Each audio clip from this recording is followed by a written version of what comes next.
Well, hello everyone, Kieran from Speaking Spurs, talking all things Tottenham, and as promised, I'm back for the second day in a row with a video talking about Antonio Conte, Tottenham's direction, where things are going wrong, what could happen if we change things. But also he's had his press conference today about the game with Crystal Palace coming up, talking about, the generic stuff, team news, and there was a lot of questions directed his way about the form of certain players, how the injuries are affecting the squad.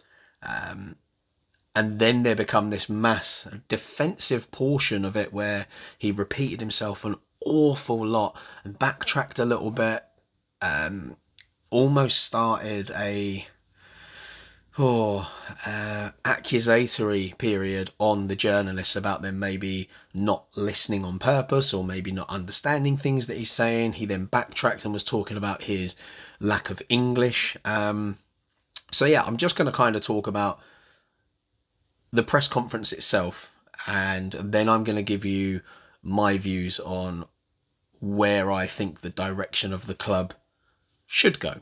So, the press conference itself, it started okay because the first question that always gets asked is about injury news. So that one was Bentancur, unfortunately, is still not ready. We thought he would have been back for the last game and he wasn't. Still not ready for this one. He probably won't be ready for the FA Cup game either. Richarlison, they're saying they'll still have to see on that one. And then Kulusevski, although it's not a big injury, it was just a small muscle injury. They said they're going to monitor it day by day. He hasn't ruled him out of the Palace game, but I'd probably expect him, if he is going to be part of it, probably on the bench. But he said we'll have to see on that one. So then there was a question. On Sunday you suggested you need more help in the transfer window. Have you spoken to Daniel Levy? This is where it started to turn. We're 2 questions in and already he got on the defensive, saying I didn't suggest anything. He said, this is the difference. I understand that maybe my English is not so good and maybe you don't understand, which is my thought. So not overly defensive and blamey there. But again, said I didn't suggest anything. I said only what we are doing, which is the project, which is the programme, but I didn't suggest anything. He repeated that a lot throughout this whole press conference. I said where we are, what we are doing, and stop. I don't want to comment again. Let alone he commented again a few times during this press conference. He was a bit out of breath and flustered when he came in, but he was in his training gear. He'd come straight from the training pitches and he likes to get involved with the players every now and again. So that was the reason why he was flustered to start with. He said, I don't want to comment again on other situations also, because understanding that I tried to explain one situation and you understand a different situation, like now, because you say I'm suggesting.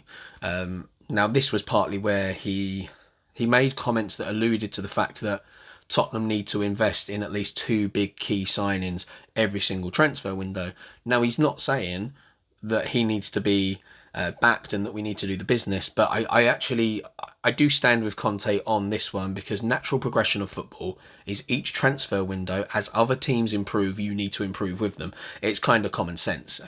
So I think this is just the media plugging into that one and putting it out there that Conte is saying he needs more from the club and the board, which technically is true. Every single manager needs more all the time, because if you keep the same squad the whole time, like we saw under Pochettino, there wasn't enough refreshing where he wasn't backed, and the squad kind of depleted towards the end of his tenure. As they were all getting older, their legs weren't as fresh to push on in the style that he was wanting us to play. He said the club knows which the situation, and I repeat, there is a project, and I explained which is the project, that the club has this project to create a foundation. He keeps talking about this foundation, and he's spoken about it ever since he kind of came in. He said, I think the situation was very clear and I don't want to come back again today.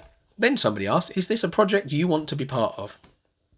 So he then followed this up, and this wasn't the most ensuring answer I've ever heard. It was, this is a problem between me and the club, and by that he means a discussion that they need to have. He said, you understand? Now I'm really committed for this club and for Tottenham.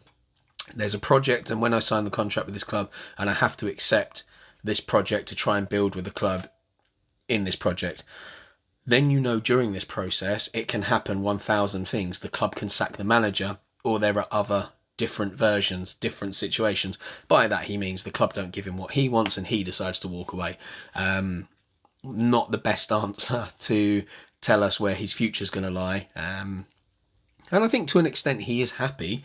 I think he enjoys managing a team. I think when it comes to the matches that we play, I don't think he's always happy, but he's probably seen enough on the training pitch with these players to reassure him that he's got a squad that can sort of work in the mould that he wants. Then he was asked, are you happy? He says, I am happy, but I always say to you, I'm happy. I'm happy to stay here. I'm enjoying my time in Tottenham.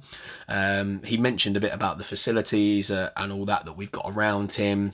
He was saying that it's a modern club. It's good to work with these players. He's got a good relationship with. But I explain which is the programme. I explain the way we are here. Stop.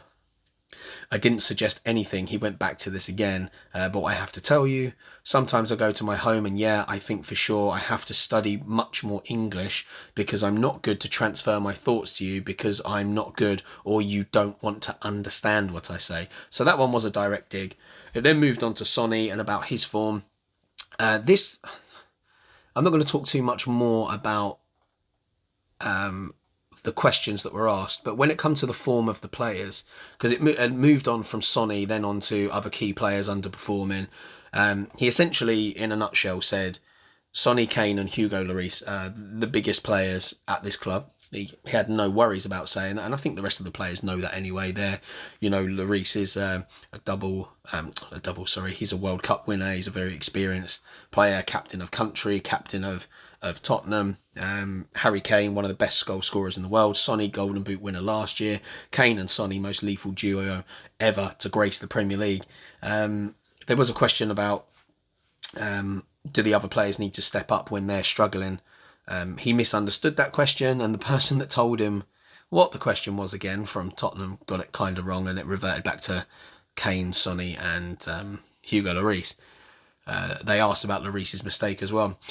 But he then did allude to something that I thought was kind of good, because he jumped to the players' defence and he said, he essentially said it's a strange season. We have a World Cup partway through it, and that, these players, they go away. They don't all come back in the best condition. We saw that from Pep Guardiola calling out some of his players about the condition they came back in, one of them being one of the England stars. They're going from doing their everyday stuff with their clubs, then they're in a completely different scenario. Someone like Eric Dyer, virtually, he had a bit of playing time in one game when Maguire went off. Harry Kane obviously missed the penalty that didn't take us to extra time. Hugo Lloris lost a World Cup final. Romero, on the flip side, exerted a lot of energy winning and then partying afterwards. And we had a lot of players in the World Cup. And he's saying it affects him in different ways, and he repeated this a lot, physically, mentally, and all sorts, which he's right. And then he was talking about player welfare, which we all know about. The players are way too overworked these days, and it's all for our entertainment and money, and it's not right.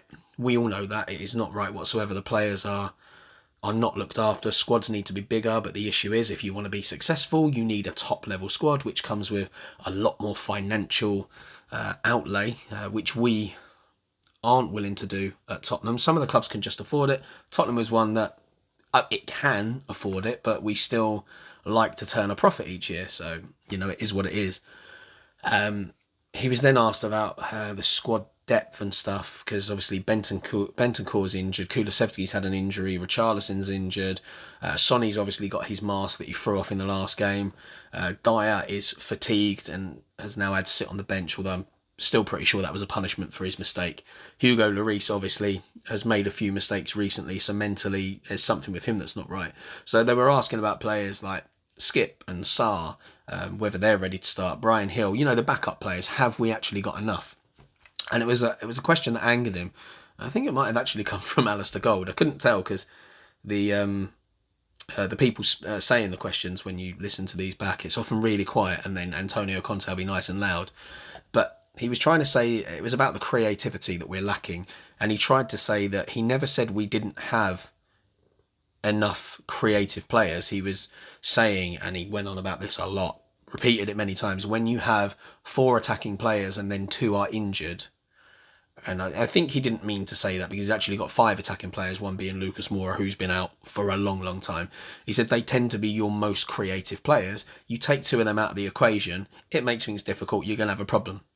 We know this. Many clubs, when they get injuries in the attacking areas, struggle for goals. It's just common sense. So I understand him in that respect. But he was saying that, and this is what I liked, there's a big criticism of Conte about not developing young players.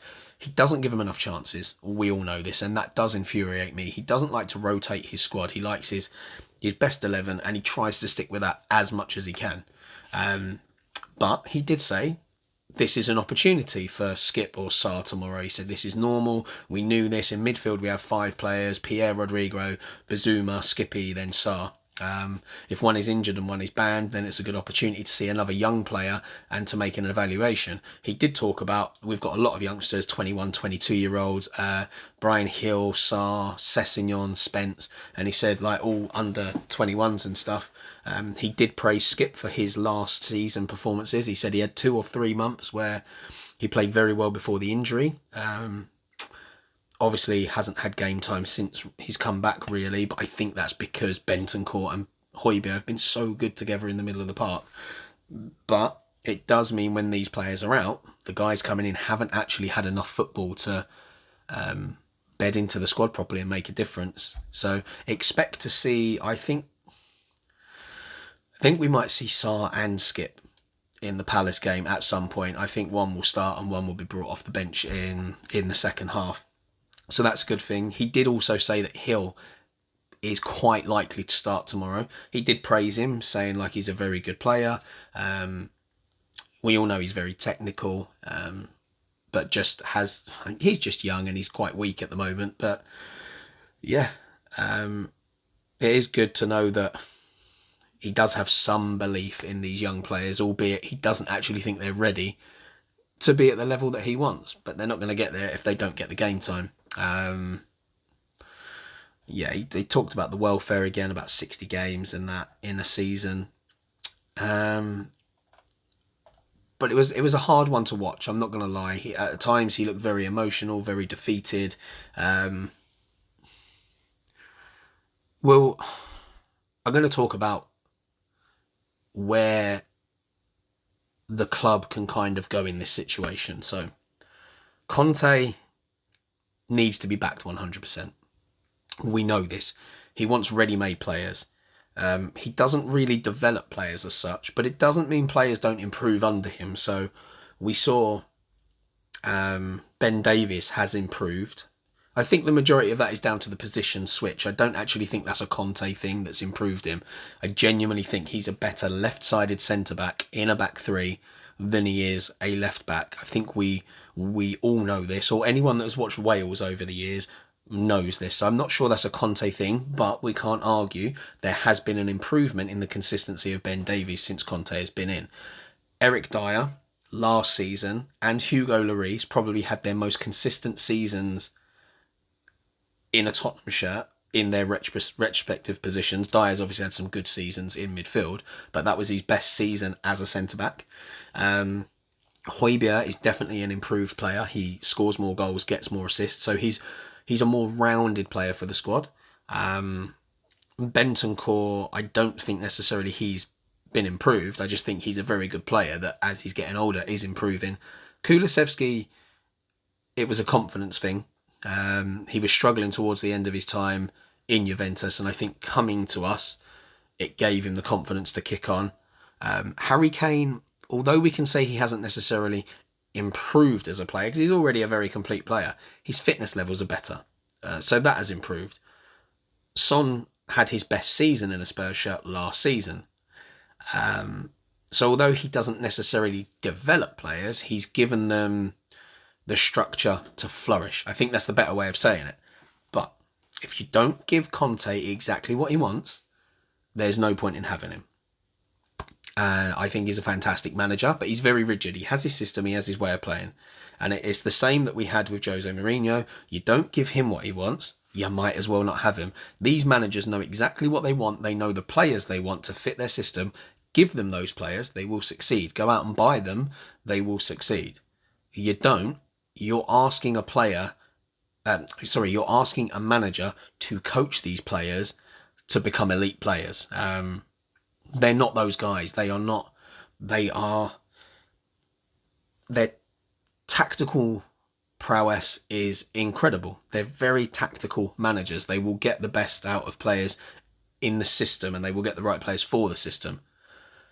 If we're not going to do that, there's no point in having Conte. You have to back him. End of. You can't give him second-rate players. If he wants a 30-year-old centre-back to come in and it's going to cost us 30-40 million for that player, you have to glaze over the fact that there's going to be no sell-on fee. You just need to get the player. If that's not the way forward, and a lot of Spurs fans are talking about it, is Pochettino. Now, is Pochettino the answer? No, and here's why. He was very good at getting the best out of the squad that he had when he was manager of Tottenham. There's no two ways about it. He was fantastic. We overachieved under him massively, which was great, and we were very excited. But he still didn't get the backing in the key areas that he needed to, and we know that. And it was very frustrating. And we saw him wanting more and more control, but wasn't given it. Now, with the club, Paratici was brought in for a couple of reasons. One, he has an amazing amount of contacts, and he is very good at analysing which player will be the best fit for the club, but based on many factors. So one of them, obviously, are they a good enough player? Then it'll be the mentality. Then they will be looking at things like how much they're going to cost. So he weighs these up, and he tries to get the player that is he tries to get the best value player. So that will be across the board. It will be the best of all of those that fits into the financial mould that we can afford. So yeah, it's the other reason I think he's been brought in is it's kind of a scapegoat. Daniel Levy was the one getting involved in absolutely everything. Paratici is the scapegoat if it goes wrong, because Levy can go, hey, I'm not signing the players anymore. It's this guy. But we all know Levy ultimately has the final say. He's the one that's pulling the purse string. So, yeah. Just looking back at the comments from the last one. Jeff Stevens. You very thoroughly covered what happened yesterday, mate. But in your next video, I'd love to know what you think about why we once again played like that with zero energy and a complete lack of anything to be proud of. I wonder if you agree that Conte looks completely disinterested, and therefore so too do the players. Yeah, it was I do like that comment. I appreciate it. And Jeff, you comment a lot on the videos, which I really appreciate. The zero energy thing, I think, is a mixture of things. We've obviously conceded now the first goal in our last 10 performances, which is not good for a team like us that are trying to push on. And I think that takes its toll. I think in the beginning of the games, we want to push on. But I think the players have got this fear. They know it's coming. Also at home, the fans, and rightly so, because we pay a lot of money to watch our team. It is horrendous prices to watch Tottenham Hotspur play unless you get to go to a cup game. I think the tickets for Portsmouth were like 20 quid a ticket or something like that. They started at £20 a ticket, which is great. And that's it's going to be a full crowd. But Premier League-wise, season tickets, like it was costing me £1,000 a season, and that's just for the ticket. And then you've got to pay all the extra to get there, to your beer money and your food money. It's an expensive day out. And the fans, quite rightly, have booed when the performances have been poor. Sometimes we boo at half-time. We booed again at the end of this game. And players are only human, regardless of how much they're paid. Some of them on 200 grand a week or whatnot. It's an astronomical amount of money. But they are only human. We got our heads down. It's just natural. People are having a pop at you. Your head automatically goes down. The mental side of football is the most difficult to get right. There are clubs that have coaches that come in to sort out the mental side of the game. And I think we've got in a cycle of we need to try and keep it tight. We can't push too far forward as a team and be exposed to the counter-attack. But the problem with that is we then start sitting so deep, we bring teams onto us, and eventually, if you keep allowing teams to break, you keep allowing them to whip balls into the box, they're going to score. And we're seeing it a lot. We're being outshot.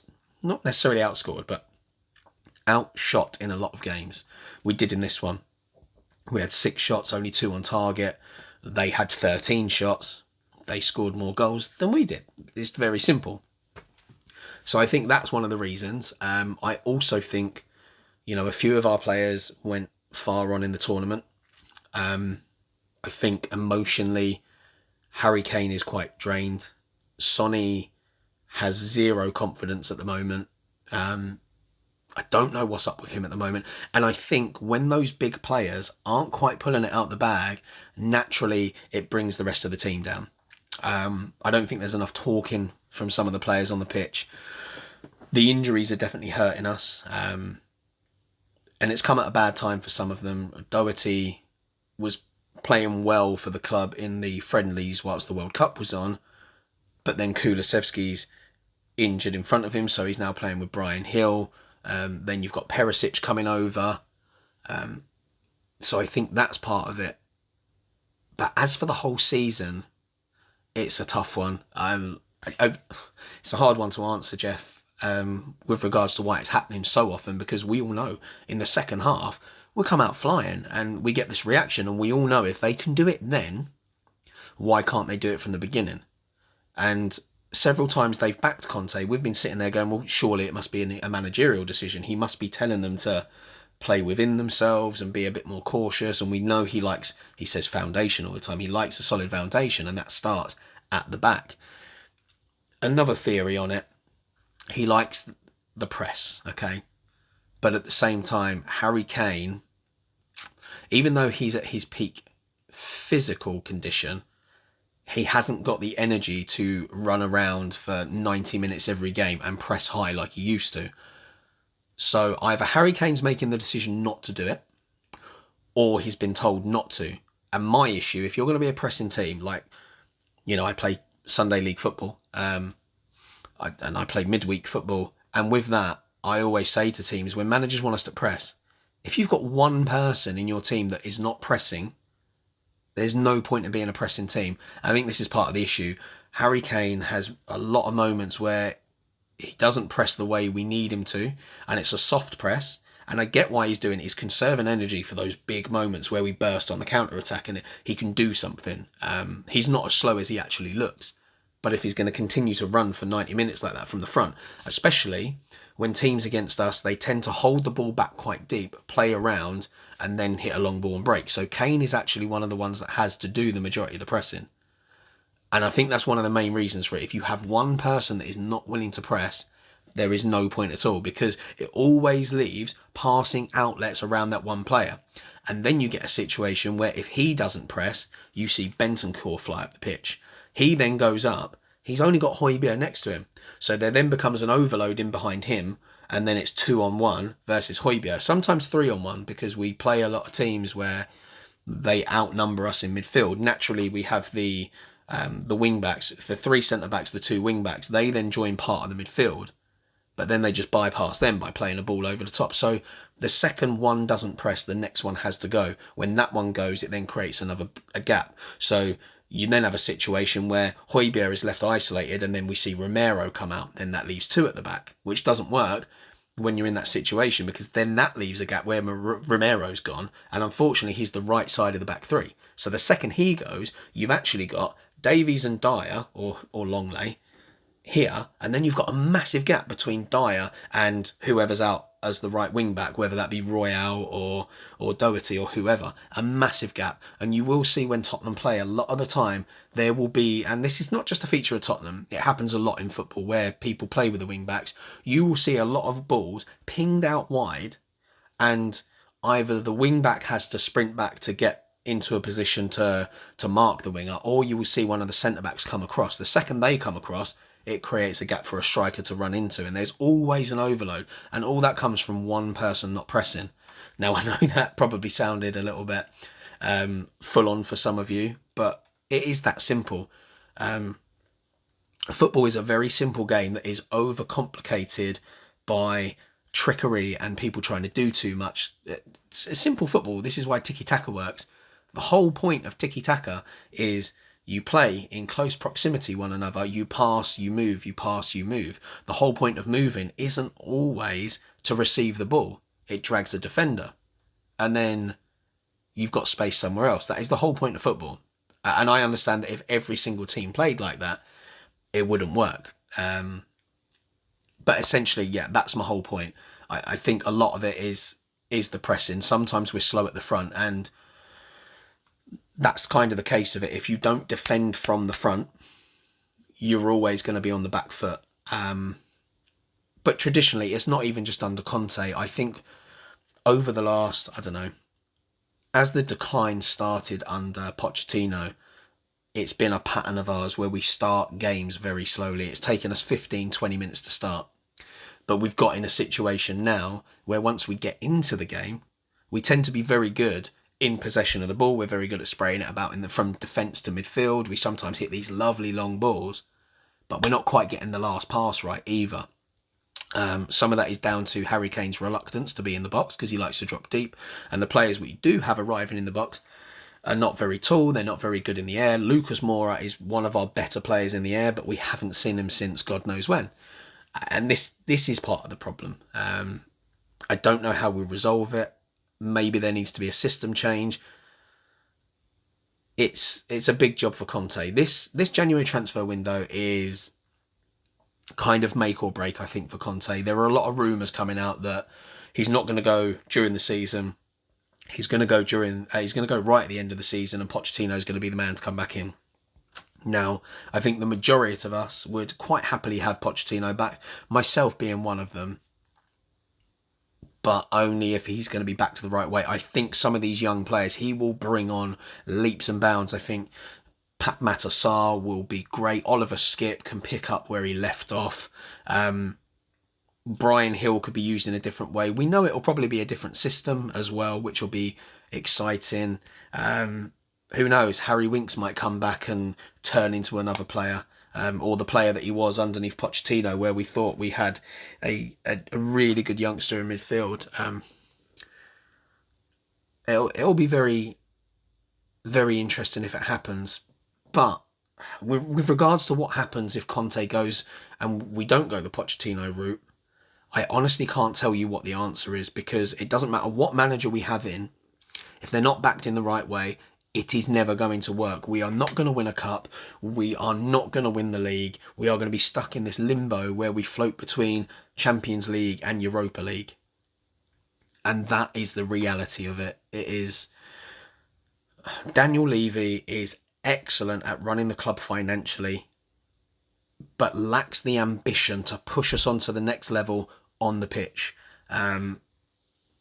And I get it, because he's a businessman. He always wants there to be a way of clawing back the money or making money on players. I get it. That makes sense as a business model. But if you go out there and you spend the money in, I don't know, 2 or 3 seasons, you spend a good wedge of money, you get the squad you need, you win a couple of trophies, you consistently sit in the Champions League places, that brings in money. That gives you more fans globally. You sell more merchandise. So being a success, it keeps you in a good financial position anyway. So they're kind of the ways of looking at it. I know I've kind of waffled on a bit, but it's been a very frustrating season. In a season where actually, points-wise, we're doing very well. But it's the brand of football. It's the uncertainty. It's watching others succeed around us. And the problem is, although we're doing very well points-wise, when you compare it to the clubs around us, we're not progressing at the same rate as them. And I think that's what's frustrating. And we're only human. And we will be basing it on what's going on around us. Like you look at Newcastle and they've come on leaps and bounds. I know they've got money, but they've not actually gone out and massively spent it. They've just got a manager that knows what he wants. And Newcastle as a club have got him the players he wants. And I'm not saying for Conte to win the league, we have to buy like £80 million players, £100 million players. Sometimes you just have to bring in a player with great experience that will add depth to the squad. It will help nurture the other players. Like Perisic, he came in for free. He's been very consistent. His fitness levels, I think, for his age have been fantastic. He started off a little slowly when he came to the club because, you know, he was out of form. He hadn't played enough football. But look at what he's doing. When he's on it, It's fantastic. 33 years old. His fitness levels are immense. He played really well in the World Cup. You just have to trust the manager. If he wants a player, just go get him. If we're going to get a 31-year-old centre-back that's 20 million, just go get him. 20 million for a footballer is not a lot. And I think part of the issue is you can't look at the age. You need to look at the player as the player. Is a 50 million pound 22-year-old better for the club than a 30 million pound 30-year-old? Some of you may say, well, yeah, of course, because that player's got time to grow and develop and we'll get them for longer. You may have them for longer, but a 50 million pound 21, 22-year-old hasn't got the experience of the 25, 30 million 30-year-old. And experience wins you things. And this is where Daniel Levy just has to trust the process and go with it. You know, part of me thinks Conte's not the right manager, but I think a lot of that comes from his press conferences. He wastes so much energy at the side of the pitch. I say wastes, it's not really, because he's enthusiastic, he's passionate. He's knackered by the end, and he's so emotional. I don't think we see the best of him in interviews. He does not interview very well, and unfortunately, we can only judge what we see. And at times I watch his interviews and I feel so deflated afterwards. It's really depressing to hear him talk at times. He gets defensive, he gets emotional, he gets ranty. It feels like excuses are coming out. He hesitates a lot. And it is hard for us to make an informed decision based on that. We don't see him day in, day out on the training pitch. We don't see the relationships with the players. So I get it. I really do. It's hard for us to make an informed decision. We can only do it on what we see. And unfortunately, we don't get to see enough.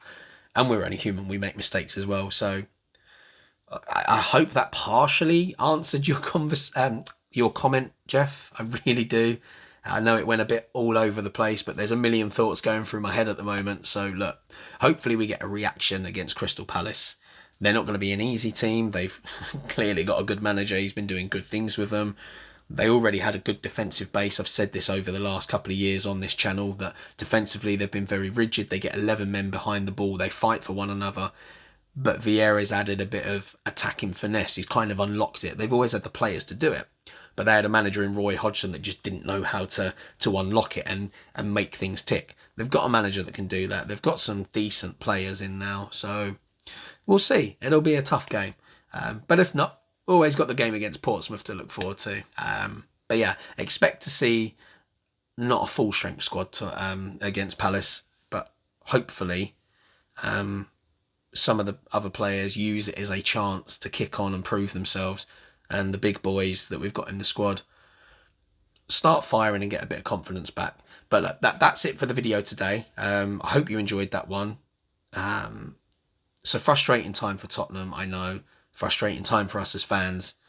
Hopefully we kick on soon, because I don't want to keep having to do videos where we're on a down note. I just want some good times to come back to Spurs. But we have got a transfer story to talk about in the next video, and so we will talk about that. And hopefully these signings come in and help kick us on as well. So thanks for sticking around for that one. I hope you enjoyed it. Please leave your comments below on this one. I'm really interested. Feel free to ask questions about things you want me to talk about, like Jeff did in this one. I will bring your comments up if you ask me a question or ask me to talk about something. I'm more than willing to do extra videos on things you want. So thanks for sticking around. If you enjoyed that and haven't subscribed already, please do so. Don't forget to support it with a like. And until next time, come on you Spurs.